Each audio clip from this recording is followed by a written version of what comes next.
Christian, obrigado, meu irmão, por você estar aqui conosco, compartilhar a palavra de Deus com a gente aqui. Uma alegria muito grande, saudade de você.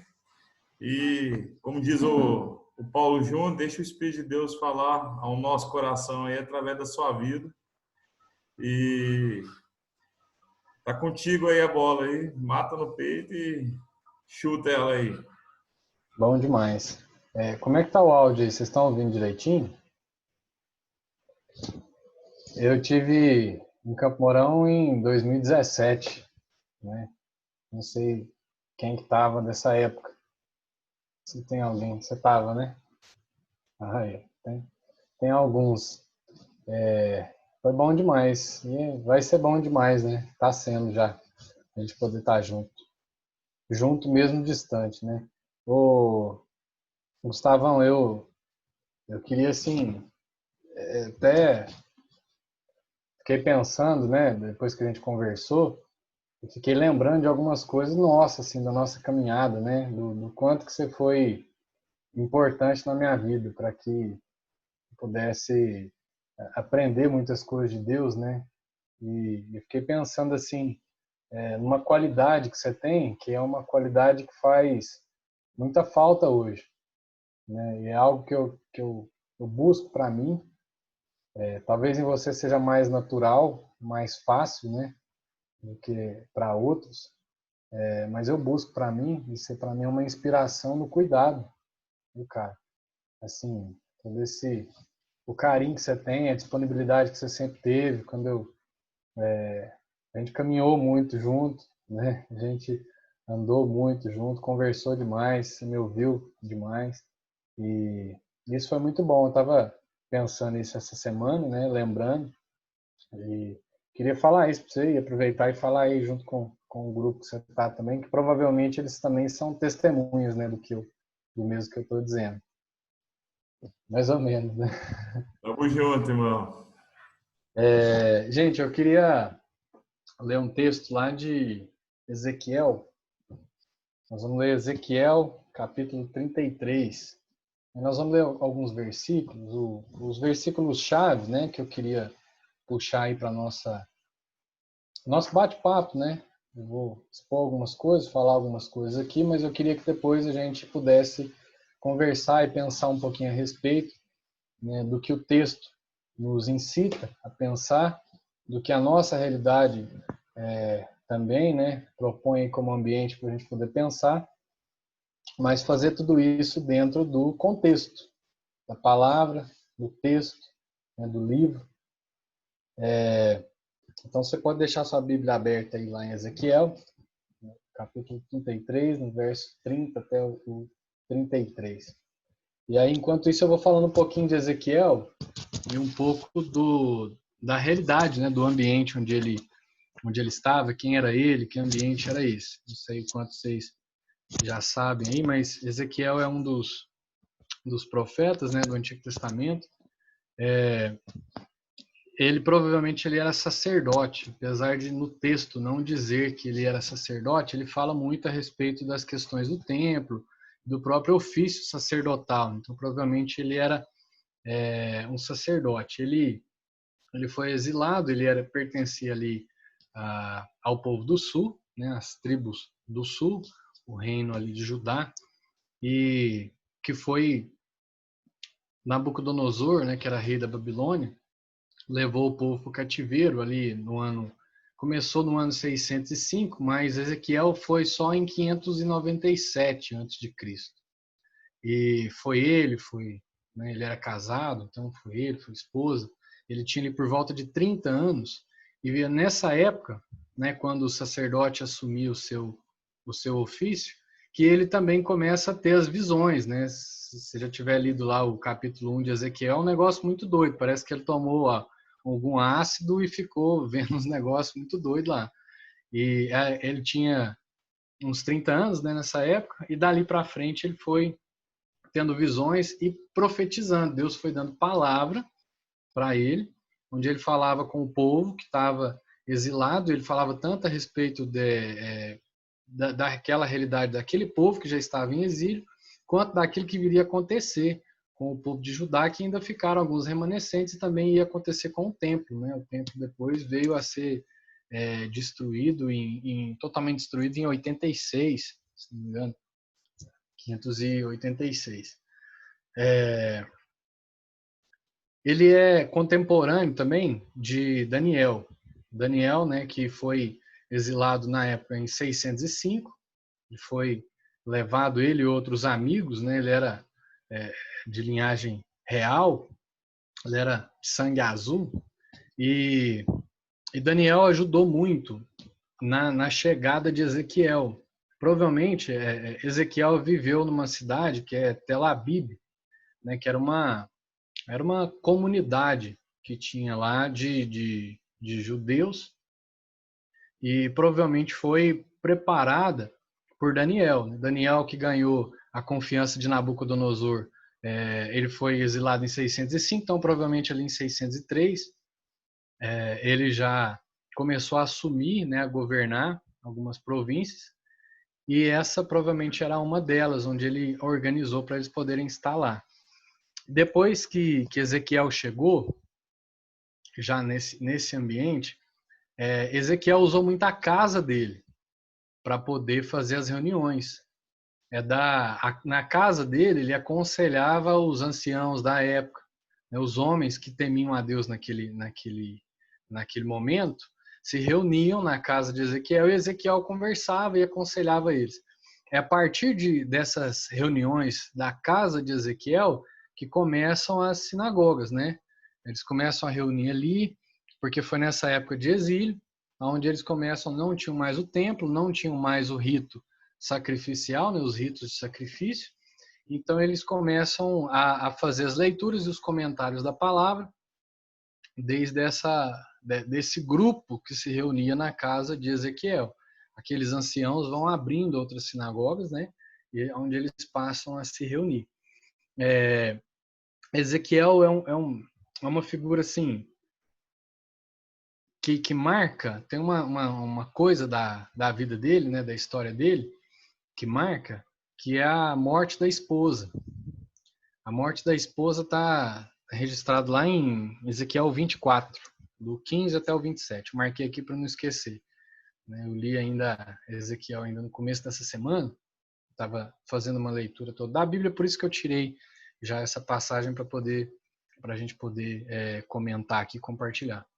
E Deus fala para ele, fala assim, olha só, Ezequiel, eu vou se prepara, porque eu vou pegar a pessoa que você ama, eu vou tirar a pessoa que você ama.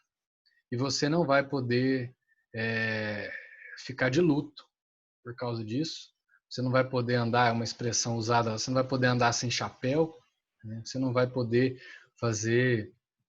expressar como as pessoas costumam expressar o luto delas. E por que eu estou fazendo isso com você? Porque Judá vai ser cercada mais uma vez, o templo vai ser destruído, e aqueles que têm filhos, aqueles que têm esposas lá, eles vão perder também seus filhos, vão perder as suas esposas, e você vai dizer para eles que eles não vão prantear, eles vão fazer como você está fazendo. Eu estou usando você, a sua perda, como um símbolo para o povo. E, sinceramente, isso mexeu bastante comigo, porque Deus tomar a pessoa que você ama para de forma pedagógica ensinar o povo dele, que é de dura serviço, que é expressão que ele costuma usar, é muito difícil isso. Né? E esse homem, então, foi um homem sujeito a Deus, foi um homem disposto a viver aquilo que Deus tinha colocado para ele como objetivo. Né? Mas, agora com relação ao propósito do livro, então o propósito do livro, em primeiro lugar, é conduzir o povo ao arrependimento. E agora eu queria que a gente começasse a ler, lá no capítulo 33, alguns versículos que vão embasar isso aí, né, que eu estou dizendo. Conduzir o povo ao arrependimento. Nos versos 10 ao 11, diz assim: Tu, pois, filho do homem, dize à casa de Israel, assim falais vós, visto que as nossas prevaricações e os nossos pecados estão sobre nós, e nós desfalecemos neles. Como, pois, viveremos?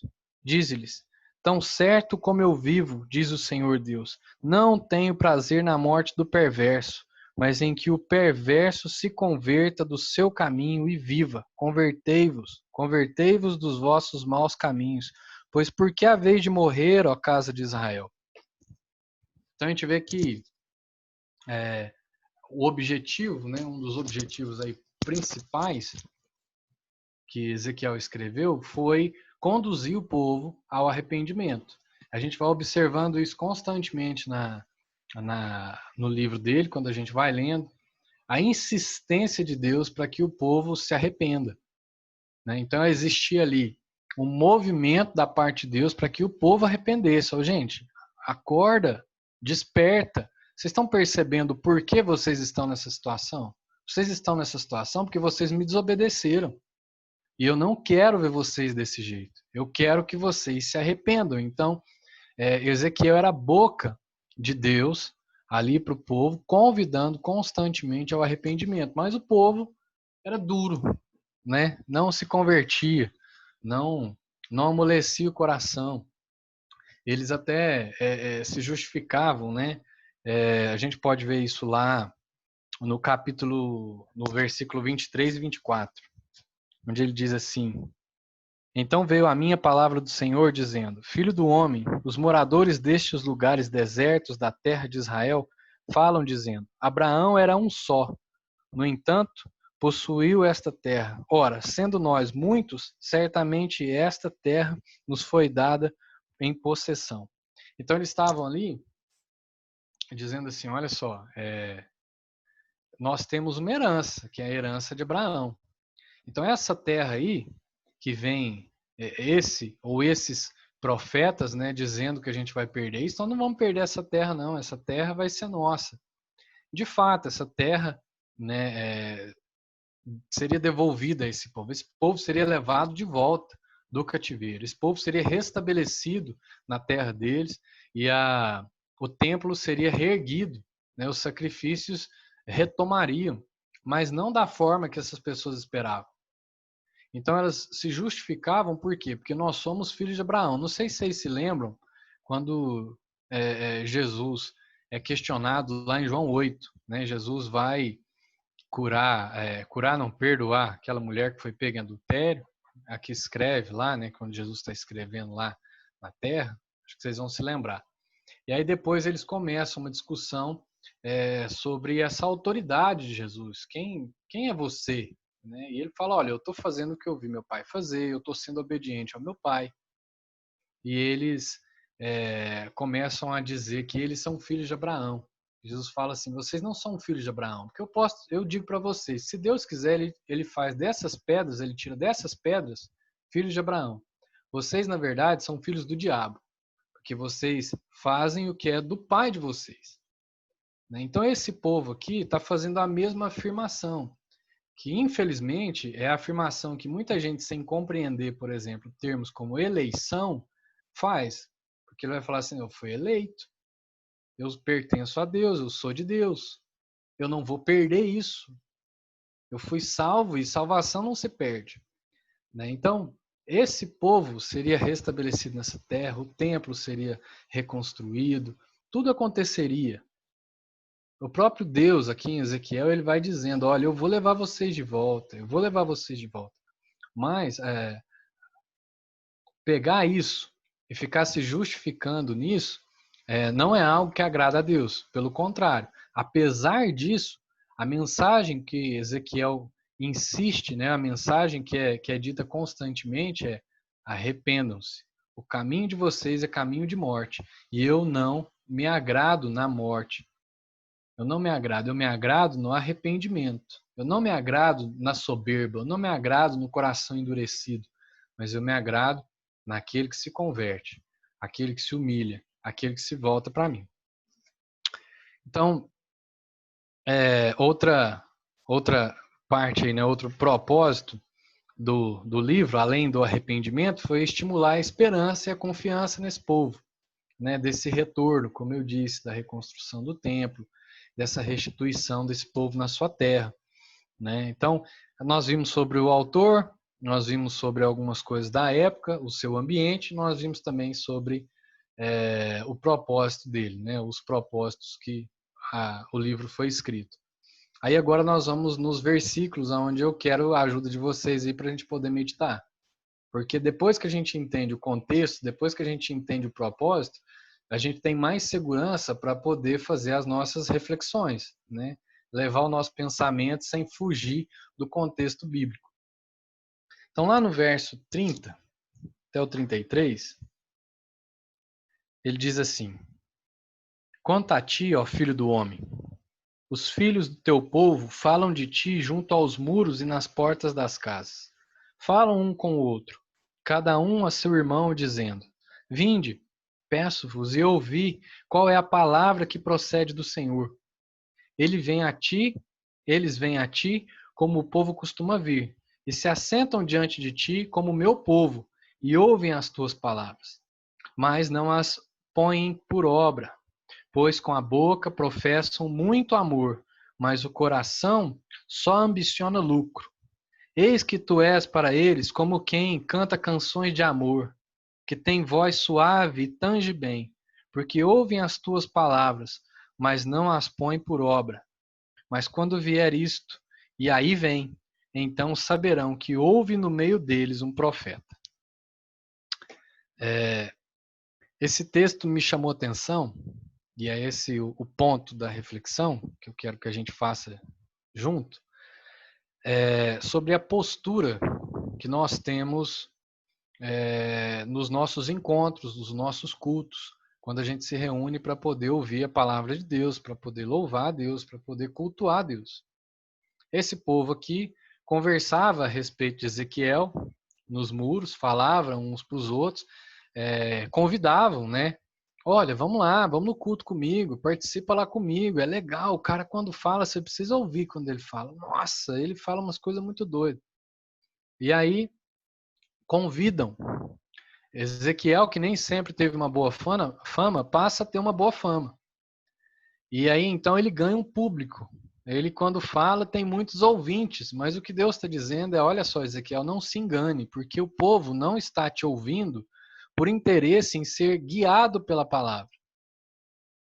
O povo, quando se reúne para cultuar, para ouvir a exposição daquilo que você tem a dizer para eles a meu respeito, eles, enquanto te ouvem, só pensam em lucro. Eles te ouvem com o coração nos próprios interesses egoístas. E quando te ouvem, é como se ouvissem Luan Santana, ou ouvissem qualquer outro. Eu sou meio ruim para dar exemplo, gente, nisso aí. Mas que ouvissem qualquer outro cantor aí, né? Na verdade, eles é uma melodia ao ouvido deles. Eles não estão discernindo, eles não estão percebendo o que você está dizendo a eles, né? Então, numa situação difícil de exílio, numa situação onde existe ali um homem de Deus que traz uma revelação da parte de Deus, uma mensagem constante de arrependimento, o povo não consegue ter sensibilidade ao seu momento e nem à palavra de Deus. O povo não consegue se perceber em um determinado momento e uma determinada circunstância onde eles estão sofrendo, porque Deus os conduziu ao sofrimento, porque quando o próprio Deus fala da Babilônia, quando Deus fala de Nabucodonosor, ele diz assim: fui eu que o levantei para fazer justiça. Fui eu que o levantei para fazer justiça. Então, esse exílio foi provocado, em certo sentido, pelo próprio Deus, foi o próprio Deus que os conduziu, a fim de tratar os seus filhos, mas os seus filhos endureceram o coração e comparavam o profeta que os convidava ao arrependimento a um cantor de música sertaneja. Então, eu queria que a gente pensasse um pouquinho nesse sentido. Nós estamos em um momento difícil, né? A gente tinha prazer em se reunir, com certeza vocês tinham prazer em se reunir, senão não estariam aqui ainda, mesmo que de certa forma, distantes, né? Procurando estar próximos, reunidos. Toda vez que se reunia para ouvir a palavra de Deus, assim ainda é, né? Acredito. Mas qual é a disposição do coração? Essa é uma pergunta. Que cada um pode ser sincero consigo mesmo diante de Deus. O outro ponto que eu queria, dentro disso, observar eu morei numa cidade, Alto Paraíso de Goiás. Eu acho que eu falei isso para vocês quando estive aí, não sei quem se lembra.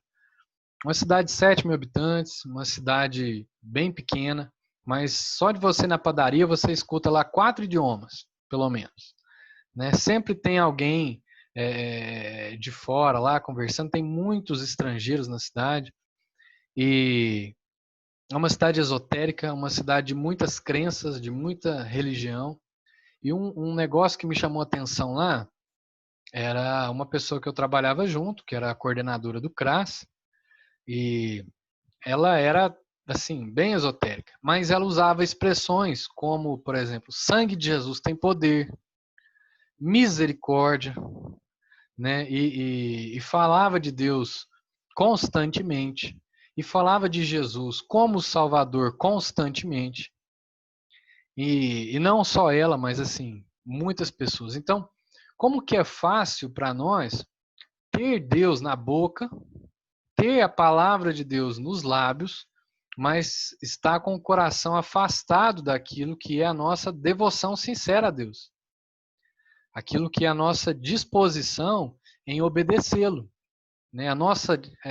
Existe em nós, acredito, uma facilidade da gente assimilar linguagem religiosa, rituais, né? Mas uma dificuldade em viver uma vida como, por exemplo, a vida cristã, é a natureza da vida cristã, né? Exemplificado por aquilo que Jesus passou no Getsêmani. Por 3 vezes ele disse, se for possível, afasta de mim esse cálice. Então Jesus, como homem, está colocando ali a sua vontade, né, diante do Pai. Se for possível, afasta de mim esse cálice. Mas que não seja feita a minha vontade, mas a sua. Então é uma sujeição que custa. É uma sujeição custosa, uma sujeição difícil de quem não tem Deus, ou a palavra de Deus, somente nos lábios, mas tem também no coração. Né? Esse povo se reunia para ouvir a palavra de Deus porque provavelmente tinha interesse em ouvi-la, gostava de ouvi-la, mas o seu coração estava distante.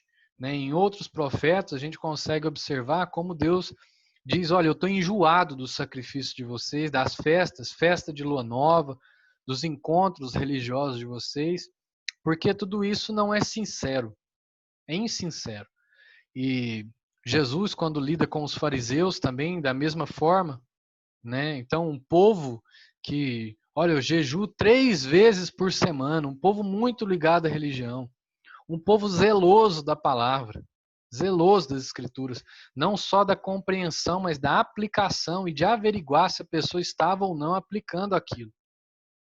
E ainda assim, Jesus tem uma palavra dura para cima desses homens, porque eram homens falsos, apegados à religião, falsos no sentido de que eram apegados à religião, mas isso não transparecia a sinceridade, a integridade do coração. Né? Então, não sei se vocês conseguiram assimilar aí, são 2 pontos para a gente poder pensar junto e eu queria ouvir vocês também nesse sentido.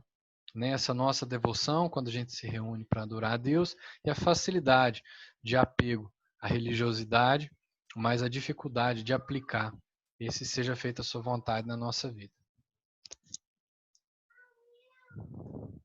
Vamos lá, pessoal, um de cada vez, hein? Vamos debater.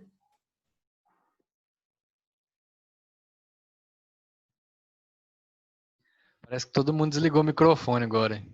Agora some de todo mundo. Cara, isso aí é uma coisa que a gente tem se confrontado bastante, né? Porque, infelizmente ou felizmente, não sei, a gente cresce e em meio a uma cultura, né? E acaba que aquilo é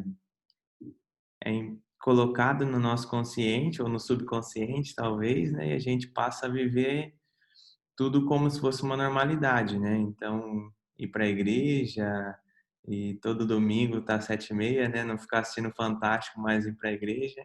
E acaba que se torna meio irracional às vezes, né? E é o que você comentou, né? De a gente está prestando culto, teoricamente, e o coração nosso está distante, né? Só queria dizer, né, que é uma dificuldade de fato aí nossa de voltar ao racional, né? E de voltar a nossa devoção a Deus e colocar o nosso coração de fato onde ele deve estar, né? Que é estar entregue ali e buscando pela presença, se dedicando para isso, né? E não só vivendo um monótono, né? Isso é uma dificuldade que eu tenho, assim, gigante. O que me faz pensar, assim, a comparação, a base de comparação com esse texto, né, dos nossos dias, é que talvez foi Deus quem causou isso lá, para tirar o povo, para movimentar o povo, para colocar o povo numa situação onde ele poderia ser conduzido ao arrependimento. Ele preparou toda uma estrutura para esse povo, né? Quando a gente vê que Daniel foi na frente, e a gente percebe que Daniel assumiu esse lugar lá, então Daniel, além de desvendar os sonhos, né, de revelar os sonhos, ele também foi usado por Deus para recepcionar o povo. Ele foi colocado nesse lugar, né? Não só ele, mas os amigos também. Foram colocados em lugares onde eles poderiam recepcionar o povo de Deus. E juntos, a gente está lendo aqui um livro, mas se a gente for ler outros livros, a gente vê que Deus estava mobilizando em vários processos. Se a gente for ler os profetas menores também, Deus está constantemente falando, às vezes para um povo, para uma cidade, às vezes para todo o povo, às vezes para o reino do norte, às vezes para o reino do sul, dizendo: arrepende, eu não tenho prazer na morte de vocês, arrepende, arrepende.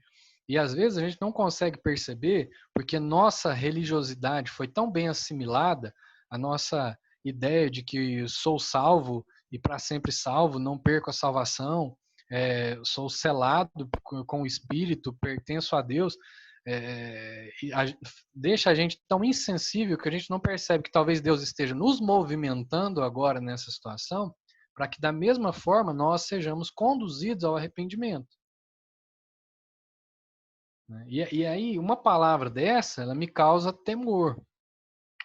Ela me causa temor, porque o que eu quis dizer, o exemplo que eu dei de Alto Paraíso é que além do cristão viver essa realidade, os não cristãos estão agora num processo onde, em lugar de se converter, eles estão assimilando a linguagem cristã, que eles entendem que tem, que vale como se fosse uma magia. Então, em lugar de ser sal, nós estamos causando um estrago no mundo. Enquanto o nosso coração segue endurecido e nós vivemos. Não estou dizendo que é só isso. É claro que a igreja de Deus está viva. Mas se a gente não usar essa boca profética para constantemente convidar ao arrependimento, a tendência é a gente viver uma vida fria que desagrada a Deus. Eu tem passado um turbilhão de meditações na minha mente nesses 3 últimos meses. E é interessante quando nós olhamos para a palavra de Deus, para as histórias que estão contidas na palavra de Deus. Deus usou alguns momentos decisivos na história da humanidade para revelar algumas coisas também decisivas. Algumas pessoas assimilaram o que Deus queria falar, a maioria não. E o que mais tampava os olhos das pessoas e os seus ouvidos também era exatamente a certeza que elas tinham da sua devoção, da sua salvação, da sua crença baseado numa religiosidade apenas, num conhecer de ouvir falar, mas não de crer com o coração. Então você está falando aí, por exemplo, de Daniel. Então teve a época de Daniel, a época de Ezequiel, foram épocas difíceis para Israel, né? E hoje, trazendo para o nosso tempo hoje, nós estamos vivendo um tempo que nós podemos chamar com certeza de histórico, porque o que nós estamos vivendo hoje será estudado, estará nos livros. E eu fico pensando assim, eu tenho conversado muito, galera. Deus está usando esse momento atual para abalar todas as coisas, para permanecer as que são inabaláveis. Deus faz isso sempre, de tempos em tempos. E eu acho que o tremor nem começou direito ainda. E não tem jeito.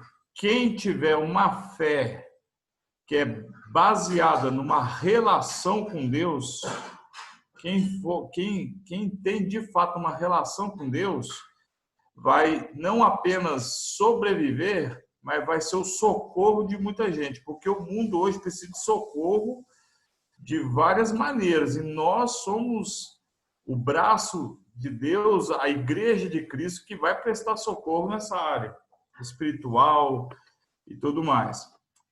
A maioria não, porque as pessoas parece que elas não estão esperando a volta de Cristo. Elas estão na sua religiosidade buscando se salvar, e quem busca se salvar já se perdeu.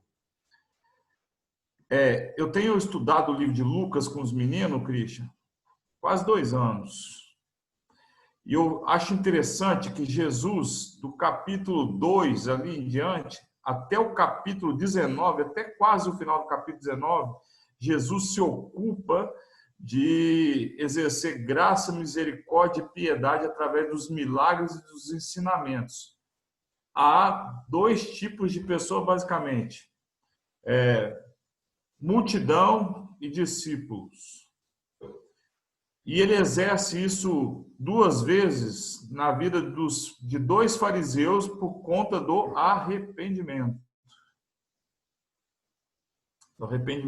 O que eu acho interessante é que no finalzinho do capítulo 19, até a crucificação e a ressurreição depois, que vai até no capítulo 24, Jesus não se ocupa tanto de milagre nem de ensinamento, mas Jesus se ocupa de combater os religiosos. E os religiosos, eles revelam para nós uma coisa interessante que eu acho que encaixa com o que você está falando. O religioso, ele tem como marca, ele tem como selo a divinização da sua expectativa carnal. Então, os caras perguntam para Jesus, olha, se o esposo da mulher morrer, ela vai casar com o irmão, depois vai casar com outro, depois com outro, e assim vai passar os 7 irmãos, e os 7 morreu, depois ela morreu também. De quem que ela vai ser esposa na eternidade? Porque Moisés escreveu isso. Só que eles não entenderam que Moisés escreveu isso num contexto de deserto, de transição geográfica, e não no contexto de eternidade. E os caras estão perguntando o seguinte, de quem que ela vai ser esposa? E Jesus falou, olha, vocês não entenderam ainda que não é a vida eterna. A vida eterna, ela não conterá essas coisas. Porque lá as pessoas não se darão a casamentos. Porque nós vamos ter olhos apenas para o Senhor. Depois, em seguida, ele pega e fala o seguinte, olha, vocês falam que o filho de Davi, que é o filho de Davi, mas é o seguinte, o próprio Davi escreveu que o Senhor disse ao seu Senhor que esmagará debaixo dos seus pés os seus inimigos. Então, quem é esse Senhor que é maior que Davi? Então, Jesus está falando, o Messias não é apenas político, o Messias não é apenas... o Messias não é um salvador político, nem um salvador bélico, mas ele é o eterno, ele é Deus. Então, o religioso, não sei se vocês estão me entendendo, o religioso, ele sempre espera na eternidade algo terreno. Por isso que ele é tão aficionado por dinheiro, ele é tão aficionado por poder, ele é tão aficionado por coisas, por ter o controle. E cada vez que a gente busca essas coisas em Deus, mais religioso nós vamos nos tornando. né? O interessante é que lá fala que vai ter, as ruas serão de ouro. Aí uns falam assim, nossa, que glamuroso, o céu vai ter ruas de ouro, você vê, né? Até Deus gosta de ouro. E não vê a perspectiva de que o ouro só servirá para ser pisado. Exatamente porque não tem valor algum. Então, né, esse tempo de pandemia, só encerrando para te entregar de novo, Cristian, o que eu tenho enxergado é o seguinte, alguns compreenderam que a fé é para servir nesse momento crítico, para ser alguém que dá esperança, para ser alguém que traz paz, que traz conselho, né, que fortalece, mas a maioria tentou se salvar, correr por causa de uma religiosidade, e essa pessoa está acostumada a exigir para a eternidade algo terreno. Não sei se vocês entenderam, não sei se eu contribuí também. Minha preocupação é só com o tempo. São 40 minutos? Aqui é livre, irmão, pode demorar 10 horas. Ah, então não tenho tempo. Aqui não. Encerra-se não. Não, eu só assim, a observação que eu faço é que isso passa por vários lugares nas escrituras. Esse senso de vaidade, né? Eu sou filho. Então, o ser filho, de fato, é um privilégio, mas é um privilégio inenarrável, é um privilégio enorme, né? Mas, por exemplo, o irmão do filho pródigo, né? O mais velho, ele ficou lá e ele não desfrutou do fato de ser filho, mas ele ficou preocupado com a forma com que o pai estava administrando as coisas, né? Esse povo aqui é interessante porque acho que nós lemos também esse versículo, né? Que não, nós não olhamos isso aqui. Nos versos do 17 até o 20 do capítulo 33, eles questionam a própria justiça de Deus. Eles é o filho virando para o pai, né, e dizendo assim: não, o que você está fazendo está errado. O que você está fazendo está errado, né? Para mim, a imagem é do filho adolescente, porque acaba que a adolescência é uma fase onde a gente passa por algumas crises, né, e fica achando que já teve experiência suficiente na vida. E isso faz com que a gente comece a se rebelar com os pais, dizendo assim: por mais que eu tenha 17 e ele tenha quase 50, né, o que eu já vivi nos meus 17 anos é muito diferente do que ele viveu no tempo dele. E só depois que a gente vai ficando velho é que a gente vai percebendo que todo mundo tem que viver seu tempo, vai viver suas coisas, e a gente vai caindo, né, dessa soberba que tem. Então a soberba, ela é uma grande inimiga e uma grande aliada da religiosidade, né, e do senso de direito, e uma grande inimiga daquele que deseja alcançar o coração de Deus. Por isso que o caminho para alcançar o coração de Deus é a humilhação, que é o caminho totalmente oposto à soberba, né? E quanto aos elementos da religiosidade, é interessante, porque assim, o próprio Deus dá para o povo os elementos da religiosidade. O próprio Deus orienta, o próprio Deus dá as dimensões do templo. Né? Apesar de que ele disse, olha, vocês estão querendo fazer um templo para mim, mas você sabe que eu não vou caber aí não, né? A terra é o lugar onde eu coloco os meus pés. Então, eu habito no universo. Mas quer fazer uma casa aí? Pode. E aí ele vai dar as direções, né, dessa casa, da arca e de tudo. São as medidas certinhas. Inclusive, depois, quando está no final do livro de Ezequiel, Deus vai dando as visões para Ezequiel, aonde ele vai depois fazer todo o detalhezinho de como que vai ser, né, essa reconstrução do templo em medidas. Ele passa todas as medidas para Ezequiel. Mas também é muito interessante que nessa casa, nesse templo que depois vai ser reconstruído, onde Ezequiel passava, ele percebia que a Shekinah, a presença de Deus, estava ali.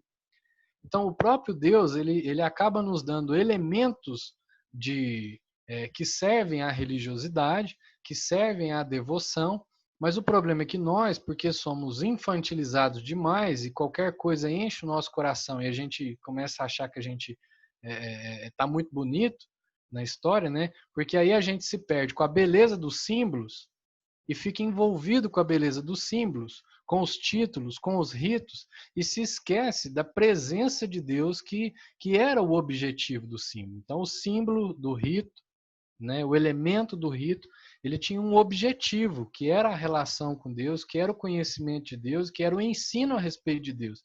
E aí, quando a gente perde isso, a gente fica só com os brinquedos, com os símbolos, e a gente então se esquece, né, do próprio Deus.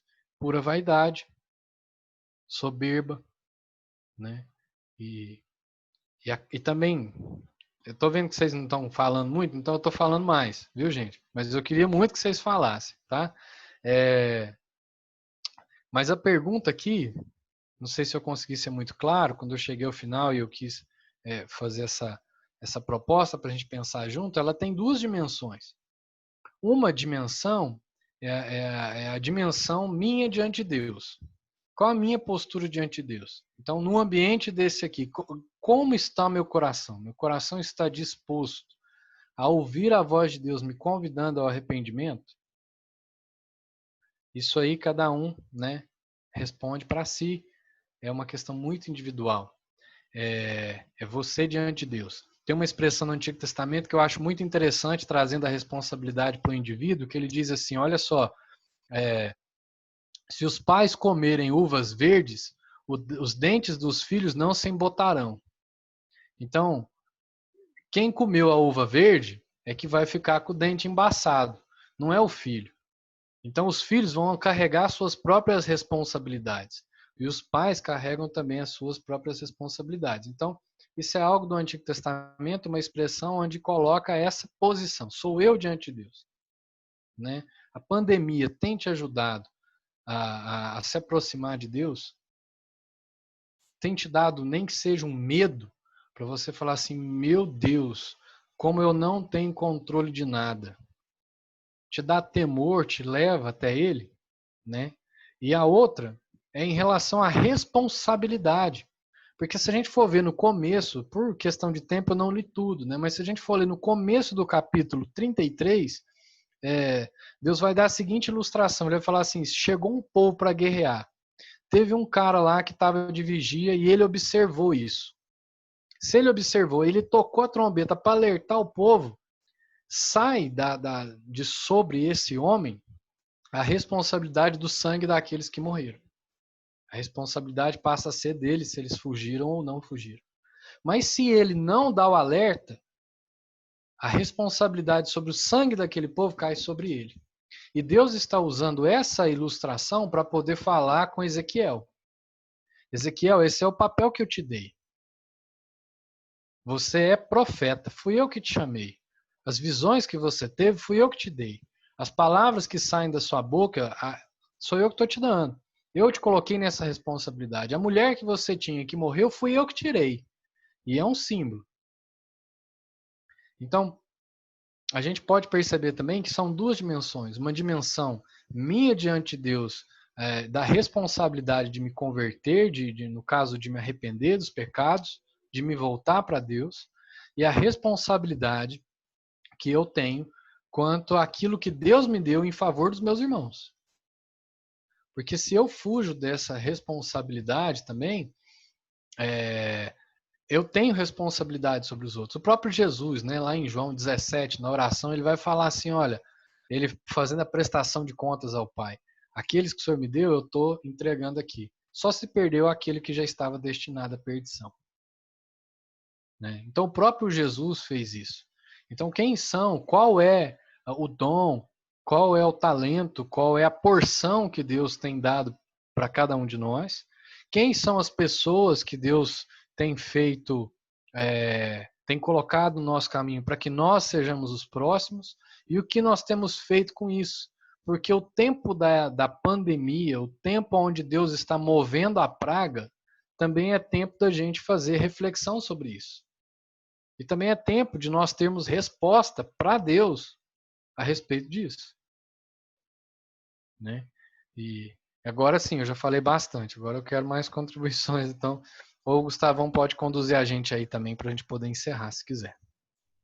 Eu falei demais. Vamos ver quem vai falar aí. Se ninguém se manifestar, eu vou falar para alguém se manifestar. A cada Isa, doidinha para falar.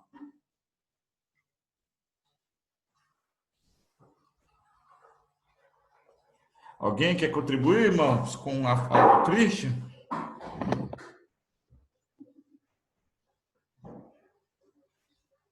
Você viu, né, Christian? O silêncio é sepulcral aqui. O silêncio só deixa a gente confuso, né? Se tá todo mundo concordando, meditando, ou se ninguém entendeu nada. Não, mas o pessoal gostou. O Fala. meu silêncio, o meu silêncio foi de que eu entendi e realmente tudo isso que você falou está acontecendo, o que é para acontecer está acontecendo. E eu até anotei essas perguntas, né, para uma reflexão depois comigo mesma, porque eu acho que foi no começo da pandemia, quando a gente começou a fazer os nossos PGs aqui online, eu já havia comentado, sabe? A gente se perde muito na rotina do dia a dia, a gente se perde muito, a gente acaba achando que está servindo a Deus, mas é tudo religião, sabe? Eu pelo menos acabei me perdendo em relação a isso. E com essa pandemia, eu acho que foi a melhor coisa que podia acontecer. Porque está sendo o meu momento com Deus. Agora eu tenho esse momento com Deus e como eu vou manter esse meu momento com Deus quando a gente sair da pandemia. Porque agora é fácil, né? A gente não tem que estar batendo cartão lá na igreja, é só online, se a gente quiser assistir, a gente assiste. Então, querendo ou não, tá fácil. É fácil se relacionar com Deus. Quando tudo voltar, né? Qual vai ser o nosso posicionamento? Então, tudo isso aí que você falou tá certo. É isso.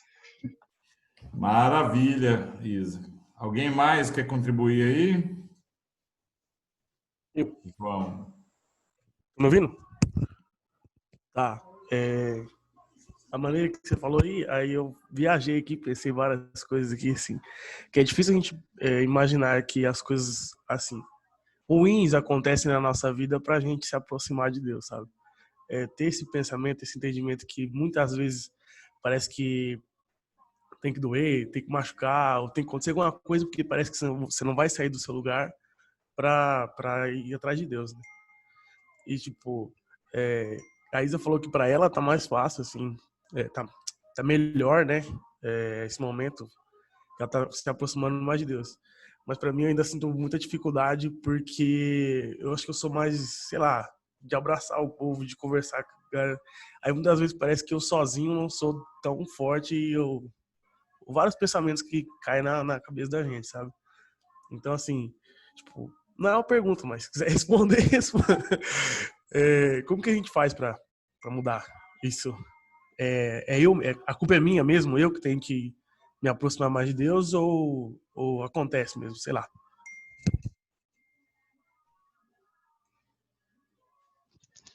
Débora, um abraço, viu? Então, João. Um abraço, Christian. Deus abençoe. Obrigada. Amém. Cara, assim, eu acho que é uma situação difícil que a gente tem que aprender a lidar, né? Nós precisamos, sim, buscar ter atenção para poder perceber a Deus nessa situação, e a gente só consegue fazer uma afirmação dessa, de que Deus está num negócio desse, se a gente vê que a palavra de Deus endossa isso. Porque senão, isso pode ser fruto da nossa imaginação. Então, o que nós estamos passando é sim, né, de Deus. Agora, quanto a esse isolamento e essa dificuldade, cara, eu acredito que é a disciplina, porque Jesus já ensinou pra gente que mesmo que a gente estivesse no meio do povo, nós precisaríamos entrar pro quarto e fechar a porta. não é nem só entrar para o quarto, é entrar para o quarto e fechar a porta. Então, aí é uma questão de disciplina, porque se eu não me disciplino, exercícios, por exemplo, que pode parecer religioso, né? Então, por exemplo, o povo judeu tinha um jejum obrigatório no ano. E está lá o fariseu dizendo o seguinte, o fariseu fala assim, eu oro e jejuo 3 vezes por semana. Esse jejum de 3 vezes por semana não era pedido, não. Isso era ele que criou lá, eles que criaram, né? E aí isso passou a ser orgulho. E o objetivo do jejum não era orgulho, porque se você jejuava, segundo a orientação de Jesus, você não tinha, você tinha que lavar o rosto, você tinha que, olha, tá tudo bem, você não tinha que sair por aí dizendo, não, eu estou jejuando. Mas esse elemento religioso que pode servir tanto para soberba, também pode, né, e deve nos conduzir para uma vida de dependência de Deus e de disciplina da nossa própria carne. Porque o jejum faz isso, cara. O jejum ajuda a gente nisso, sabe? A gente pegar e falar assim, cara, eu estou abrindo mão de uma coisa que eu não teria necessidade de abrir mão. Mas eu estou abrindo mão para que eu possa aprender a depender de Deus e para que eu possa, então, entender que a minha vida é muito mais do que a satisfação dos prazeres. Então, eu acredito que boa parte desse ambiente, né, ele serve para nos disciplinar, por exemplo. A minha esposa tem muita facilidade com criança, trabalha na escola, né, assim, consegue ajudar as crianças a estudarem quando estão na escola, mas agora para poder estudar, fazer o EAD com os nossos filhos, que são crianças, né, ela perde a paciência. Para ela é mais difícil. E eu percebo, por exemplo, qual que é uma grande dificuldade lá no grupo de pais. Tá difícil, né, para educar os filhos em casa. Os pais estão em casa, os filhos estão em casa, mas está muito difícil educar os filhos em casa. Questão de trabalho, eu não consigo produzir no home office. Por quê? Porque o brasileiro é uma bagunça. O brasileiro é bagunçado, o brasileiro ele não tem disciplina nem ordem na sua própria casa. E quando a gente é obrigado a entrar para o quarto e fechar a porta, nós somos obrigados a lidar com a bagunça. E nós só temos 2 coisas para poder fazer diante disso. Ou eu acostumo com a bagunça, que é o pior que pode acontecer, ou eu arrumo a bagunça, que é a oportunidade que eu tenho de fazer. Então, eu acredito que esse momento é o momento da gente agora organizar a nossa vida com Deus, para que nós temos que estar com Deus o tempo todo, enquanto a gente está trabalhando o tempo todo. Mas é muito importante tirar alguns momentos, alguns momentos, onde nós possamos estar a sós com Deus. Né? Isso é muito nutre a nossa vida espiritual.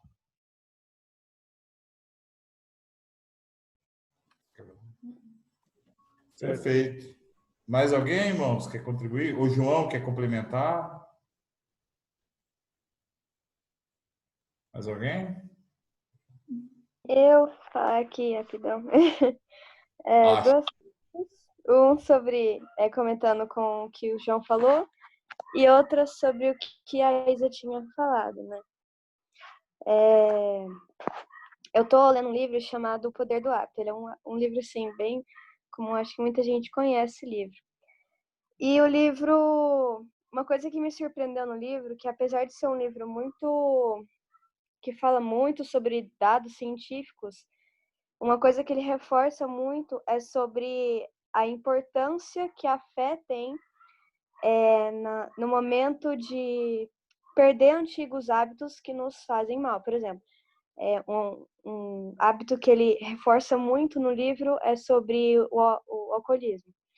Então, a pessoa vai lá, ela conseguiu reconstruir um hábito em cima do alcoolismo para tirar o hábito que ela tinha anteriormente. Só que a principal coisa, quando você entrar nesse momento de recaída, o que vai te fazer acreditar que você não vai cair nesse hábito novamente é a tua fé, é a fé que você tem. E a estatística das pessoas que eram religiosas eram as principais pessoas que conseguiam se libertar do hábito mesmo no momento de recaída da vida. E eu trouxe isso para minha vida entendendo o seguinte: quando a gente não tem o hábito de leitura bíblica, o hábito de ter nosso momento com Deus, quando a gente está tentando criar esse hábito, nesses momentos de recaída que a gente tem, por exemplo, nesse momento em que a gente tem uma mudança brutal de rotina, como o que a gente está vivendo agora, o que vai nos restar é a nossa fé. Então, é a minha fé que vai determinar se eu vou, por exemplo, voltar para um hábito antigo ou se eu vou fazer os meus novos hábitos que eu quero para minha vida.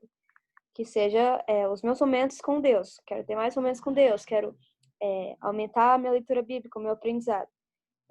Então, assim, esse momento que a gente tem é para a gente poder reforçar a nossa fé com tudo que a gente vem aprendendo, sabe? Direcionar o tempo que eu tenho agora para eu aumentar a minha fé, sabe? Para que quando acontecer outras recaídas, outras rupturas de rotinas durante a nossa vida, a gente não fraquejar, sabe? Então, todo mundo tem suas fraquezas, sabe? E quando a gente tem essa ruptura de rotina que a gente tinha antes, por exemplo, eu, todo dia, faculdade, treino, e daí quando isso tudo acabou, eu vou entrar em uma fase da minha vida em que eu não estou acostumada, em que tudo é diferente, e eu preciso entender que esse momento pode me causar fraqueza e querer voltar para o velho homem que eu fui, né? No caso, velha mulher, né? Mas a gente entende. Mas, então, assim, o que vai me impedir de voltar para os antigos hábitos e eu manter esse meu relacionamento com Deus de forma mais intensa é a minha fé que eu tenho nele. Então, esse é um momento muito importante para a gente usar esse tempo que a gente tem para se aproximar de Deus, né? E sobre o que a Isa tinha comentado e tudo mais, eu tinha assistido um filme esse tempo atrás que era basicamente o seguinte: tinha um cara que ele era matemático e é um filme, acredito que seja bem famoso assim, mas eu assisti ele recentemente. Ele é antigo.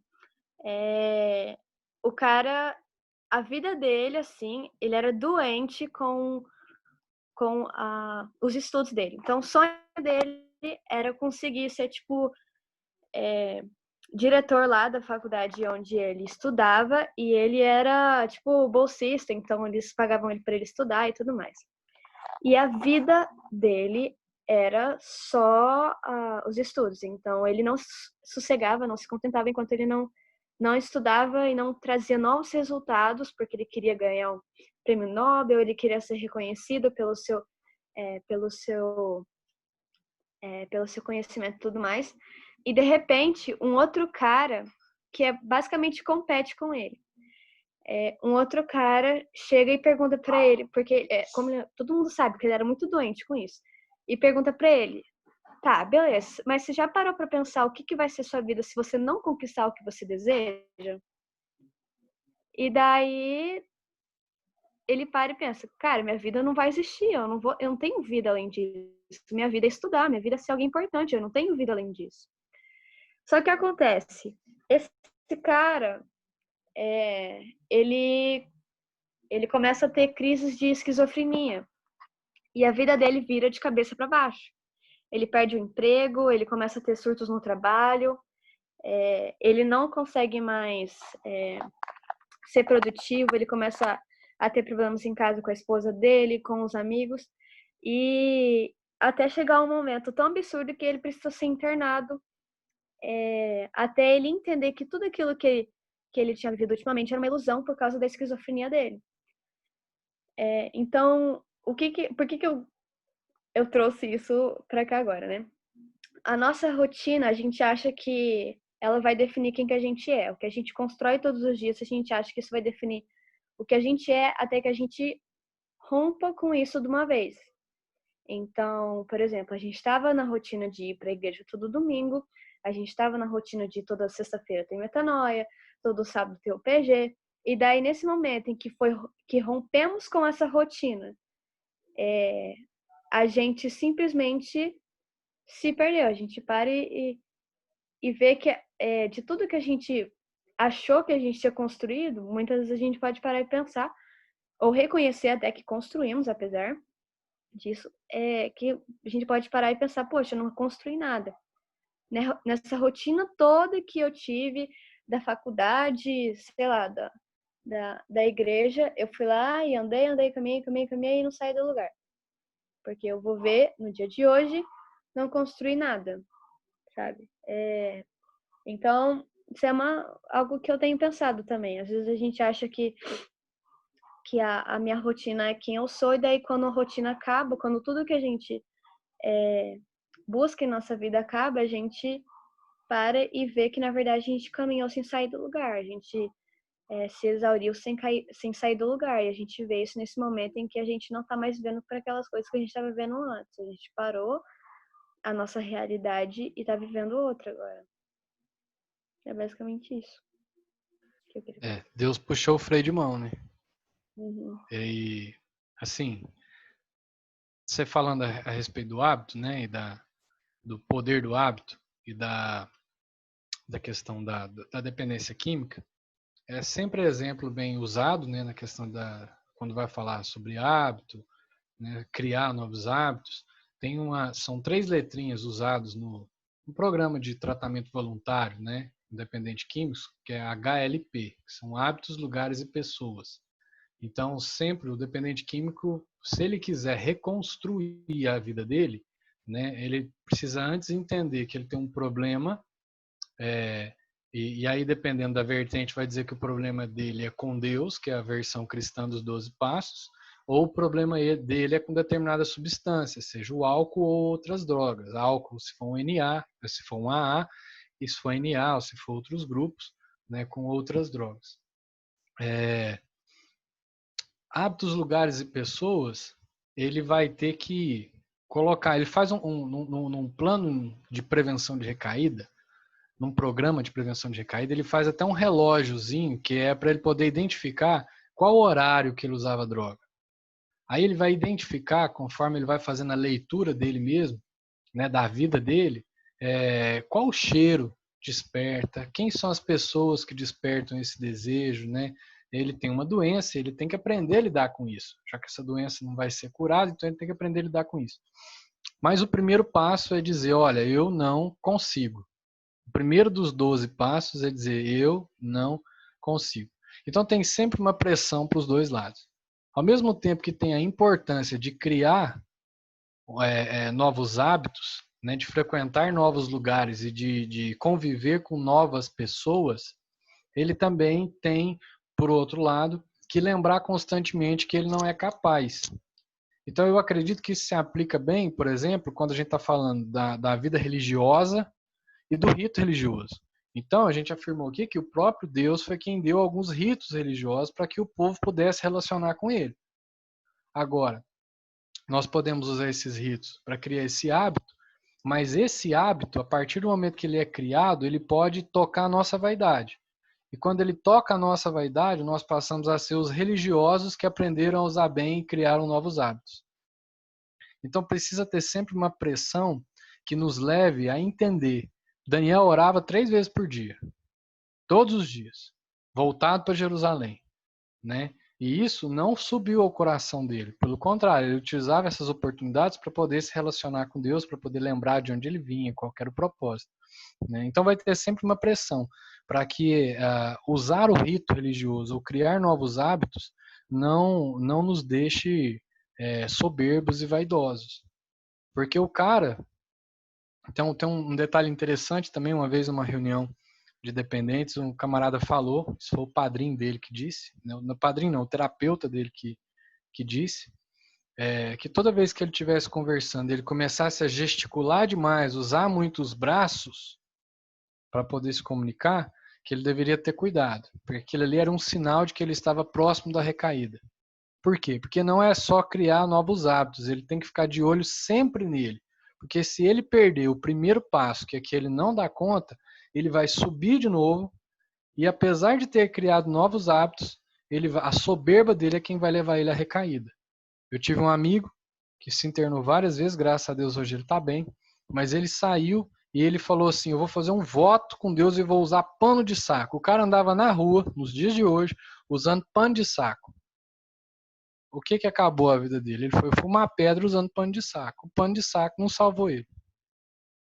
Né? Então, a ideia do hábito, né, o hábito da oração, o hábito, quando a gente coloca isso na nossa vida cristã, ele é muito importante, mas nós precisamos ter esse cuidado, né, o cuidado de não achar que agora porque eu criei um hábito, né, eu estou bem. Não, o hábito ele é bom para nós, mas nós precisamos sempre fazer o esforço de, por exemplo, toda vez que eu oro, se eu oro 3 horas por dia, nessas 3 horas de oração, ela não deve ser cumprir um rito de 3 horas de oração. É uma oportunidade de eu desfrutar o que tem de melhor da minha vida, que é conversar com meu pai, né, e ouvir dele os conselhos. Só observação. Alguém mais quiser falar aí, ou se quiser... Vocês entendem o tempo, viu? O Gustavão é o mediador aí. Na hora que ele quiser conduzir para o final, fique em paz. O mediador, quem tem o poder é o Nelson. Se ele desligar ali, vai todo mundo embora. Ele é tipo o Deus do Zoom aqui. Excelente, Christian. Muito bom. Alguém mais quer falar ou vamos partir para o encerramento, irmãos? Vai lá, Isa. Vou tirar ela da sala, se ela ficar de graça. Agora tem que fazer falar. Não, agora tem que fazer falar. Agora tem que fazer falar. Ficou aí, agora tem que falar. Não, não tenho nada para dizer. Pode terminar. Beleza. Glória a Deus pela sua vida, viu, mano? Muito boas palavras.